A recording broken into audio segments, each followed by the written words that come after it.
Bonjour, bienvenue dans la quotidienne. Nous sommes en extérieur à Expo Champs cette année. On a fait beaucoup d'extérieur avec la quotidienne avant de revenir en studio. On vous fait profiter de nos expériences et vous allez voir, on a rencontré beaucoup d'invités. On va parler essentiellement de plantes fourragères et de l'autosuffisance alimentaire telle que le précise Belle-Île dans sa mission. Bonjour, bienvenue à la quotidienne. Nous sommes sur Expo Champs, le terrain d'Expo Champs à la quotidienne cette année. Nous avons quelques invités au cours de la semaine et nous recevons ce matin Guy Foran, agronome chez Belle-Île. Bonjour Guy. Bonjour Yannick. Bonjour, et en fait Guy, on est heureux de t'avoir avec nous comme premier invité parce que en fait tu vas nous expliquer un petit peu le processus d'arrivée de Belle-Île sur Expo Champs pour les 4 prochaines années. Et on va essayer de comprendre un petit peu la mission d'autosuffisance alimentaire que Belle-Île défend à travers sa démonstration.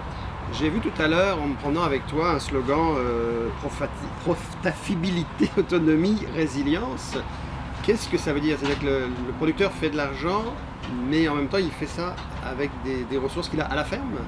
Oui, c'est exact. En fait, l'approche de Belle-Île, c'est une approche dite systémique. Alors, sur une ferme, principalement la ferme laitière, là, parce que c'est la clientèle principale de Belle-Île, la ferme a des ressources sols, a des ressources plantes, et puis avec les cultures qu'elle fait sur la ferme, elle nourrit son troupeau. Alors l'idée, c'est autant au niveau des sols, au niveau des plantes comme telles, c'est d'apporter, de produire la plus grande quantité, le plus gros rendement, et puis une qualité qui permet de produire du lait à profusion, mais en évitant de le faire en important beaucoup d'intrants à l'extérieur de la ferme. C'est d'utiliser le plus possible ce qu'on obtient à la ferme. Exactement. Alors, les ressources à la ferme sont mises de l'avant, et puis, alors, profitabilité, il va de soi. Et puis, ensuite, autonomie. Alors là, tu ne dépends plus de l'approvisionnement hors ferme pour nourrir ton troupeau. C'est-à-dire moins d'intrants. Voilà. Et résilience, résilience, c'est qu'on travaille beaucoup chez Belle-Île avec les plantes pérennes. Les plantes qu'on sème une fois tous les 4 ans. Et puis ça, c'est bon pour le sol. Et puis là, s'il vient des coups de sécheresse, s'il vient des coups d'eau, parce qu'on sait qu'on est de plus en plus dans une c'est difficile de prédire le climat que nous allons avoir avec le réchauffement climatique et tout ça. Alors de là, toute la résilience. D'ailleurs, l'esprit de l'agriculture durable, c'est quelque chose qui n'est pas nouveau pour Belle-Île. C'est quelque chose que vous avez comme ancré en vous, dans votre mission. Tu vois, ça a commencé il y a 13 ans déjà maintenant. Quand j'ai commencé à travailler chez Belle-Île, j'ai mis en place une division de semences fourragères pour justement enseigner aux nutritionnistes chez Belle-Île, aux conseillers en alimentation, comment faire pousser des plantes fourragères de manière efficace pour que le producteur puisse éventuellement vraiment faire confiance à ces fourrages pérennes produits à la ferme. Alors, c'est toute la mission. Alors, sur le terrain d'Expo Champs, on voit en fait qu'il y a effectivement des plantes en superbe santé d'une part, mais avant de parler des plantes, on a vu un trou tout à l'heure, vous avez fait un trou, notamment pour que les producteurs, j'imagine, parce que les producteurs viennent vous voir, donc ils viennent voir ce que vous avez réalisé, ils viennent voir la qualité de vos sols. Voilà. En fait, le projet ici, là, comme tout projet, comme sur toute ferme, on n'était pas exempt de ça. Il a fallu examiner les sols. Alors ça, c'est la première partie. Vous savez, toute entreprise agricole repose sur la qualité des sols, sur la gestion des sols. Alors, c'est ce qu'on a fait. On a regardé la pédologie des sols. Alors, la pédologie, c'est vraiment là, le sol tel qu'il était il y a 7-8 000 ans quand il a été déposé et tout ça. On a regardé, on a été à même de constater les forces et faiblesses des sols. Et ensuite, il fallait aussi regarder, parce que si on voit ici, là, il y a passablement de compaction de surface. Il y a du monde qui passe ici, il y a de la machinerie et tout ça. Il a fallu aussi tenir compte du fait que les sols en surface avaient été un peu détériorés à cause de la compaction indue par toute cette activité chez Expo Champs. Alors ça, c'est comme tout projet chez un agriculteur, que ce soit ici, il a fallu connaître nos sols, connaître avec quoi on partait. C'est ce qui a été fait ici, de façon à apporter les correctifs pour que les plantes poussent de façon adéquate. Là, après, vous avez donc présenté les plantes, ce qu'on appelle les plantes pérennes, les plantes fourragères. Il y a toutes sortes de variétés. Ben, en fait, je suis très Il y a fier. toutes les variétés, en fait. Oui, ben voilà. Je suis très, très fier. Alors, chez Belle-Île, durant ces 13 années-là, ben, je dirais les 7-8 premières années, j'ai vraiment observé toutes les plantes fourragères et je me suis efforcé d'abord de savoir les identifier, ensuite de connaître leurs forces et faiblesses. Et de cette façon-là, connaissant beaucoup mieux tout mon stock de plantes fourragères, ben, c'est là que j'ai été à même de produire des fourrages qui répondaient vraiment aux besoins nutritifs et puis à la mission que Belle-Île voulait se donner. Ah, après avoir observé ça, ben là, c'est là que je me suis mis à construire les mélanges fourragers qui démarquent vraiment Belle-Île du restant de l'industrie, là où ils ont des approches complètement différentes.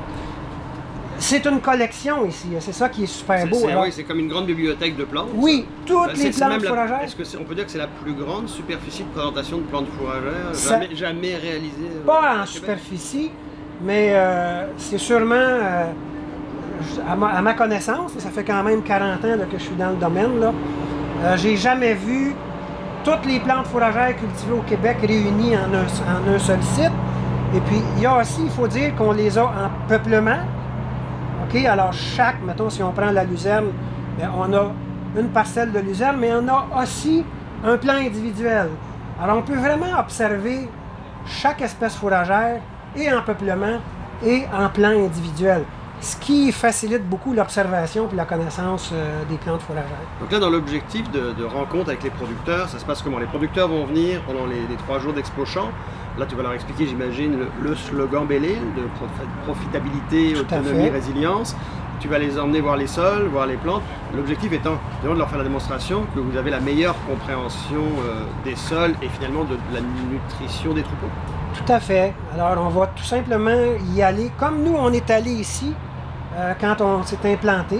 On va partir des sols.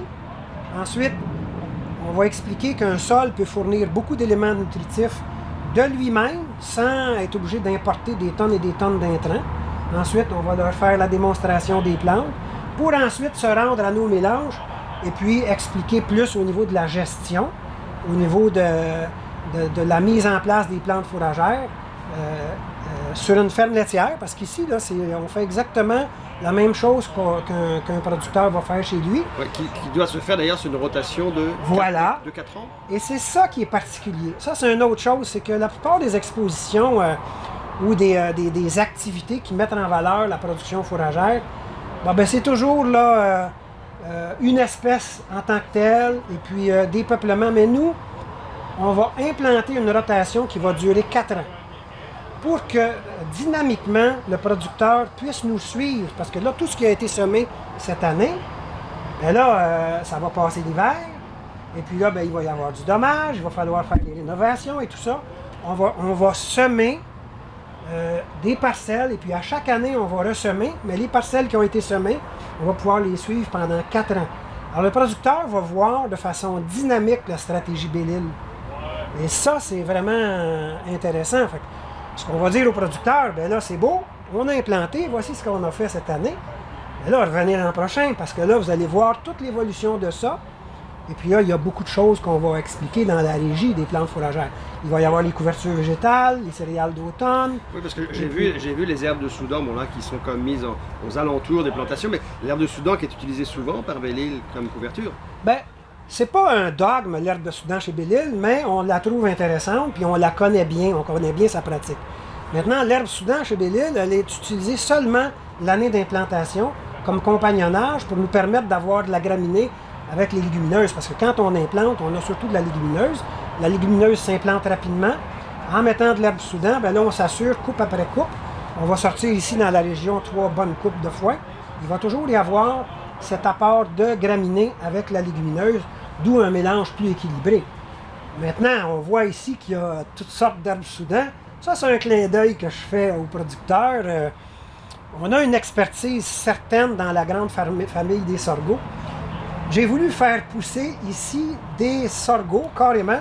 C'est la question que j'allais te poser. Ben, je te laisse poser la question. Je m'étais préparé ça en note. Je me disais le sorgho, parce que le sorgho, si je ne me trompe pas, c'est une plante plutôt du sud des États-Unis. C'est une plante de climat chaud, c'est ça? C'est une plante qui pousse au Texas. Alors, tous nos herbes soudain sont produites au Texas d'ailleurs. Et puis là, ben... Mais le sorgho, il a quoi comme particularité dans sa Ben, le sorgho, lui, il a comme particularité d'être capable de survivre carrément dans de la sécheresse. Vous savez, au Texas, il y a 3 fois moins d'eau qu'ici. Là. Alors, ici, cette année, on est choyé, on a eu de l'eau en masse. Mais si on recule les 2 dernières années, ça n'a pas été le cas. Hein? Alors ça, c'est intéressant. Est-ce qu'on pourrait penser que le sorgho est un peu une des solutions au réchauffement climatique? En fait, si on a une vision sur les 10-15 prochaines années? Oui, peut-être.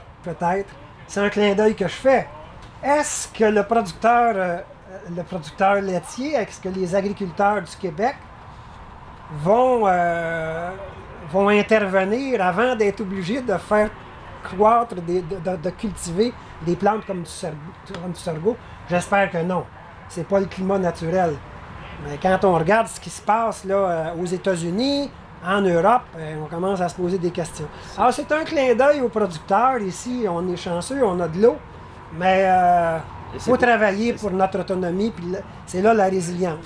Et le message, c'est de leur dire, pour vous préparer, venez rencontrer Belle-Île. Je pense que oui, on a beaucoup à vous parler, on a beaucoup d'expertise, et puis là, c'est pratique. On peut vous le présenter pas dans des livres, pas juste en parlant dans des entrevues, mais là, on vous invite sur le terrain à venir voir la vraie vie. Merci.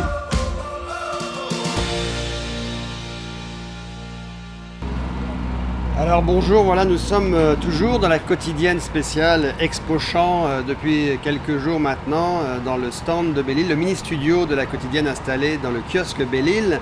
On a reçu plusieurs invités au cours des journées d'Expo Champs et aujourd'hui nous sommes avec Aimé Roy d'Altec. Bonjour Aimé Roy. Bonjour. Vous êtes le directeur d'Altec Québec. Dans un premier temps, avant qu'on parle un petit peu des plantes fourragères et de la raison pour laquelle on est ici, peut-être nous rappeler c'est quoi exactement Altec, cette multinationale? Oui, exactement. J'ai eu l'occasion de passer plusieurs entrevues et on m'a demandé de décrire Altec. Ma réponse était assez simple, une compagnie d'additifs alimentaires qui va évidemment dans l'alimentation de ferme. Maintenant, on peut élargir le volet Altec. C'est non seulement les additifs alimentaires, mais c'est aussi tout ce qui est crop science et c'est aussi la compagnie d'équipement Keenan. Donc, ces 3 volets-là, c'est à peu près le noyau de notre business. Alors, nous sommes dans le kiosque de Belle-Île. Qu'est-ce qui vous lie avec Belle-Île, en fait? Parce que Belle-Île, c'est aussi une compagnie de nutrition animale québécoise. Quel est le lien spécifique que vous avez avec Belle-Île? Le lien spécifique qu'on a avec Belle-Île, c'est tout simplement qu'on a exactement la même mission. On oriente beaucoup nos stratégies d'affaires sur la production durable et je vous dirais que Belle-Île, à travers le temps, non seulement au niveau des plantes fourragères, la façon d'alimenter une vache, mais aussi la façon d'alimenter un rumen, ça cadre parfaitement avec la stratégie d'Altec. Alors, on voit ici, on a fait le tour tout à l'heure de toutes les variétés de plantes fourragères qu'on peut retrouver, qui sont toutes les plantes fourragères du Québec, en fait, qui sont ici en présentation pour les producteurs qui sont venus visiter le kiosque Belle-Île.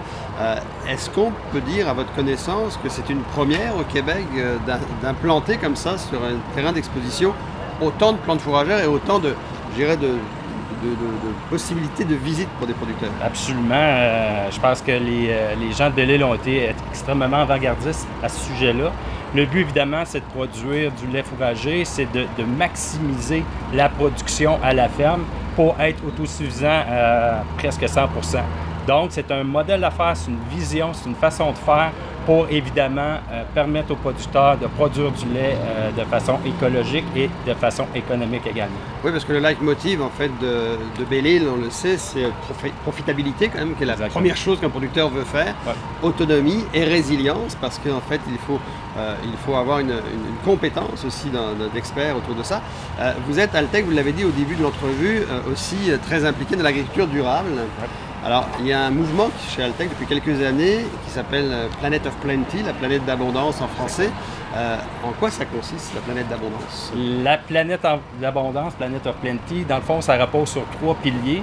Je vais vous les dire en anglais, je vais vous les traduire après. Dans le premier, c'est la science. La deuxième, c'est sustainability. Et la troisième, c'est le storytelling.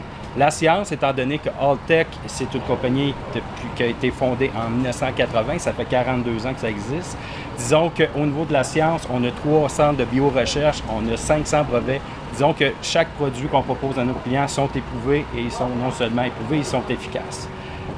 Beaucoup de recherches qui sont derrière tous les produits qu'on propose à nos clients. Le deuxième volet, c'est la sustainability. Dans le fond, c'est tout ce qui est production durable. Alltech a une vision de continuer à produire et à supporter les agriculteurs pour pouvoir dire que dans 10, 20, 50 ans, on va encore être capable de produire de façon et de manière durable et de manière efficace au niveau de l'agriculture, surtout en production laitière. Belle-Île, leur modèle d'affaires, c'est surtout orienté au niveau de la production laitière. La troisième, storytelling, c'est de rencontrer les histoires. C'est justement pourquoi on est ici aujourd'hui. C'est de reconnaître les producteurs qui font bien leur travail, qui pensent au niveau durable. C'est d'humaniser aussi ce principe d'agriculture durable. Exactement. Il y a 2 choses au niveau du storytelling, justement, comme vous dites. On va parler de la ferme Robec tout à l'heure, parce que la ferme Robec a gagné le prix lauréat, en fait, 2022, de Planète d'Abondance. Mais dans le storytelling aussi, Alltech, c'est une méchante belle histoire, parce que on le rappelle toujours à chaque fois qu'on parle d'Alltech, mais n'oublions pas que ça reste une entreprise multinationale, mais familiale. Exactement. Puisque à l'origine, c'est le Dr. Mark Lyons, c'est le fils Mark Lyons, c'est le Dr. Lyons, son père, Exactement. qui avait lancé la compagnie en 1980. Exactement, oui. C'est ça. Non, c'est une compagnie familiale et c'est une compagnie privée. C'est quelque chose qui est très, très rare au niveau des multinationales. Donc, oui, encore une fois, Alltech, vision familiale, Belle-Île, vision familiale, vision toutes les deux durables. Donc, je pense c'est un mariage qui dure et qui va durer et si aujourd'hui, c'est le fils de Lyons, Mark Lyons, qui est à la tête, qui est président d'Alltech International, ce n'est peut-être pas pour rien qu'Alltech s'intéresse comme ça aux vies familiales des producteurs. Et la ferme Robec, parlez-nous un peu de la ferme Robec, parce que c'est une ferme familiale, en fait, la ferme Robec. Exactement, la ferme Robec, Sébastien et Yvan Robert. Sébastien, c'est la 5e génération. Et il y a un concours à chaque année qu'on lance chez Alltech qui s'appelle le concours Planète d'Abondance. Et la ferme Robec a remporté le prix Planète d'Abondance 2022. Qu'est-ce qui nous a vraiment marqué au niveau de la ferme Robec? C'est justement au niveau de la production durable. Je pense que cette ferme-là est un modèle à suivre pour les années parce que quand on parle de production durable, Sébastien applique, exemple, le semi-direct, des cultures de couverture, l'imagerie satellite, toutes ces choses-là qui permettent, et évidemment, Sébastien a 1650 acres et 90% de ces acres-là en culture servent à l'alimentation de la ferme. Sébastien a à peu près 80 vaches. Donc, l'autosuffisance est aussi un point qui nous a vraiment intéressés. Et c'est pour ça que la ferme Robec a rapporté, surtout avec les circonstances qu'on a connues au printemps dernier, avec les prix des intrants qui ont augmenté en flèche, avec tout ce qui s'est passé dans le monde. Donc, ça a remis en question la méthode de production de plusieurs producteurs, dont Sébastien, je pense que lui, c'est un modèle, il a compris, être autosuffisant à la ferme, c'est quelque chose qui est essentiel pour le futur. On peut dire finalement en conclusion que autant Belle-Île qu'Alltech, vous avez été visionnaires, puisque les changements climatiques, la situation géopolitique font en sorte que les messages que vous véhiculez depuis quelques années, c'est les bons messages. Exactement. Tu as parfaitement raison. Merci à vous. Alors bonjour Stéphane Michaud. Bonjour. Nous voici de nouveau à la quotidienne à ExpoChamps cette année en 2022 avec beaucoup de bruit ambiant.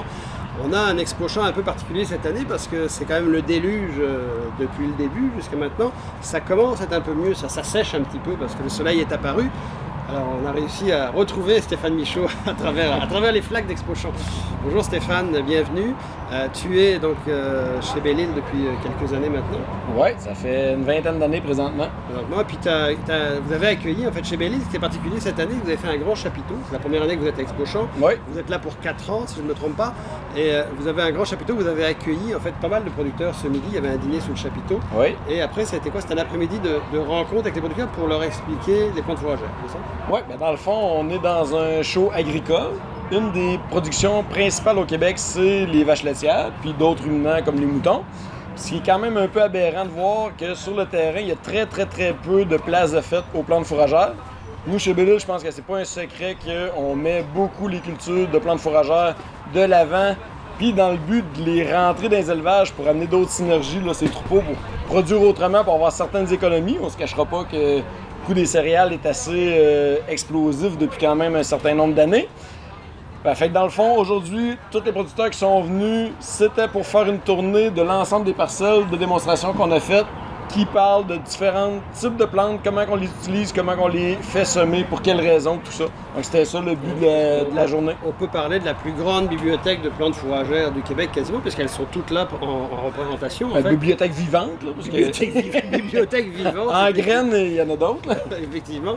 Puis le slogan de Belle-Île, qui est la profitabilité, c'est ce que le producteur recherche en premier, l'autonomie, la résilience. C'est ce que vous avez expliqué à vos producteurs, en fait, cet après-midi. Tout à fait. On avait même un profil de sol, c'est-à-dire un trou, parce que quand on arrive pour faire pousser des fourrages, des plantes, il y a beaucoup de choses qui viennent nous impacter, point de vue résultat, en fonction de comment que le sol est structuré et tout. Puis c'est important de comprendre ça, puis c'est un ensemble de nuances. On avait une belle démonstration aussi là-dessus. Alors, l'autonomie à la ferme, l'autosuffisance alimentaire, c'est quelque chose qui est très fort dans la mission Belle-Île. Peux-tu nous faire un petit point sur la situation du foin au Québec? Parce qu'on en situe où en 2022 avec le foin au Québec, sur les fermes? Bien, les rendements de 2022 ont été excellents. Les producteurs qui sont le plus d'avant-garde à comprendre ce qu'ils font ont été capables de quand même récolter de la qualité, dans certains cas même plus de qualité qu'en 2021, même si moi, je m'amuse à dire qu'il y a plus 40 jours en juin et 50 en juillet. Mais il y avait quand même des méthodes qu'on pouvait faire pour quand même se récolter de la qualité. Puis, même que je vous dirais que j'ai quand même beaucoup de producteurs qui avaient des surplus, on s'est servi de ces surplus-là pour se donner du gaz dans notre rotation pour les années à venir. C'est-à-dire qu'on a semé du sec d'automne plus tôt, on a enfoui ces prairies-là pour venir semer, exemple, du maïs, qui va être semé l'an prochain. Donc, c'est juste du bon qu'on ait produit plus de volume de biomasse, soit des prairies, soit des engrais verts, soit du seigle. Dans le fond, il pleut et ça pousse plus. Après ça, il faut avoir des régies qui nous permettent de bien tirer notre épingle du jeu, même dans des conditions météo plus difficiles. Mais à la base, quand ça pousse plus, parce qu'on a de la chaleur et de l'eau, ben on est plus avancé que quand on a de la misère à avoir quelque chose qui pousse. Et est-ce qu'on peut dire finalement que l'agriculture durable, c'est quelque chose qui est très très présent chez Belle-Île, dans le sens qu'on dirait que ça fait 10 ans, 12 ans que vous êtes déjà dans... La mode de l'agriculture durable est aujourd'hui très présente, mais vous avez déjà développé ce concept-là, parce qu'en fait, vous accompagnez en fait les producteurs à l'utilisation de moins de pesticides, en fait. Ben ça vient par la bande, mais plus qu'on utilise des plantes agressives et qui ont du rendement et qu'on maîtrise comment occuper le terrain, ça, nous, on l'a fait pour améliorer la qualité du stock qu'on allait sortir et le rendement des producteurs, bien, automatiquement, on se ramasse avec moins d'herbicides à utiliser parce que si les champs sont pleins, il en pousse moins de mauvaises herbes. Donc, c'était même pas de manière, point de vue environnemental à la base, qu'on en est venu à ça, mais c'est une question rendement, qualité. Ça découle de vos par la bande, ben, on utilise moins de pesticides dans plusieurs cas. Tant mieux, je veux dire, on est super content de ça aussi, là. Merci Stéphane Michaud et bonne Expo Champs. Ça m'a fait plaisir. Alors bonjour, nous sommes toujours dans notre quotidienne spéciale Expo Champs avec beaucoup de bruit ambiant comme vous pouvez l'entendre. Les tracteurs passent, c'est normal, on est en extérieur. Expo Champs qui a été un peu particulier, un peu inondé ces jours-ci, mais le soleil est revenu, les choses vont bien. On est avec Pascal Pelletier, producteur laitier à la Pocatoise. Tu es producteur bio, tu as à peu près 100 vaches en lactation, un troupeau de presque 200 vaches. Tu es ici dans le kiosque Belle-Île, notre petit studio, et en fait on est ici pour échanger avec toi d'abord sur deux choses. Comment tu vis ta relation avec ton fournisseur Belle-Île, et puis nous parler après un peu de qu'est-ce que tu as vécu aujourd'hui, qu'est-ce qu'ils t'ont démontré avec les plantes fourragères aujourd'hui. Oui, dans le fond, nous, on a commencé à travailler avec Belle-Île, mais surtout avec notre représentant Stéphane Michaud, qui au fil des ans là, est devenu un partenaire de l'entreprise. Puis déjà qu'on avait une approche vraiment fourragère, on travaillait beaucoup avec les fourrages, mais on était capable d'amener cet aspect-là de l'entreprise à un autre niveau avec justement le travail d'équipe qu'on peut faire avec Stéphane. L'accompagnement que tu as obtenu avec Belle-Île, c'est-à-dire que leur slogan de profitabilité, autonomie, résilience, c'est quelque chose que toi tu as appliqué. Oui. Tu confirmes que ça marche? Oui, effectivement. Dans le fond, surtout en biologique où les coûts des intrants souvent parfois le double, même en temps normal, là, pas en temps... Avant la guerre. C'est ça, avant la guerre, puis avant toute l'inflation, en tout cas le système économique qu'on a présentement. Bien là, on voit que c'est quelque chose qui nous profite vraiment dans la structure de fonctionner de notre entreprise, cette approche-là. Donc, c'est-à-dire, en fait, vous avez été prévoyant d'une certaine façon en étant accompagné par Belle-Île bien avant qu'on vive les situations un peu plus compliquées qu'on vit actuellement. Puis aujourd'hui, Belle-Île recevait une centaine de producteurs. En fait, on a ici, on est sur une parcelle où il y a toutes les plantes fourragères du Québec. Il y a un trou qui a été fait aussi pour nous montrer comment on fait vivre le sol. On a vu Guy Foran dans le trou tout à l'heure. Qu'est-ce que tu as appris de plus en venant ici? Est-ce que tu conseillerais à des producteurs de dire ben oui, venez voir Belle-Île, ils vont vous expliquer comment ça marche? Oui, c'est sûr que c'est une très belle plateforme, un beau kiosque où est-ce qu'on peut voir vraiment toutes les espèces de plantes fourragères.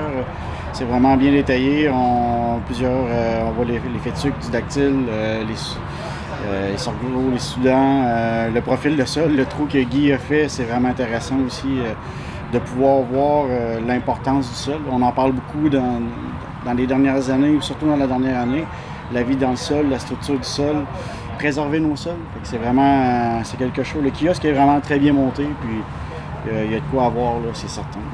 Donc, tu conseilles aux gens de venir voir ça. En tout cas, ça va durer encore 4 ans parce qu'en fait, c'est leur première année Expo Chance. C'est un programme sur 4 ans. Donc, tous les producteurs qui ne sont pas venus cette année pourront effectivement revenir voir Belle-Île dans les prochaines années.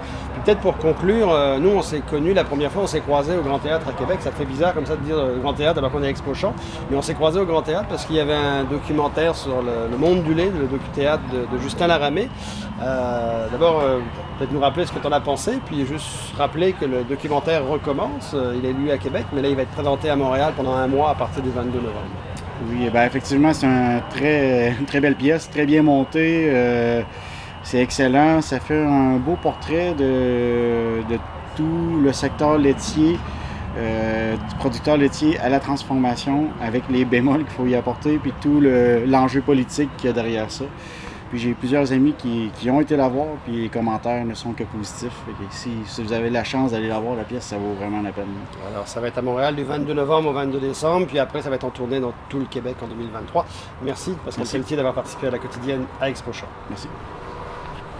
Merci beaucoup à vous tous de nous avoir suivis dans la quotidienne à Expo Champs. On reviendra l'année prochaine, assurément. Belle-Île est là pour les 4 prochaines années.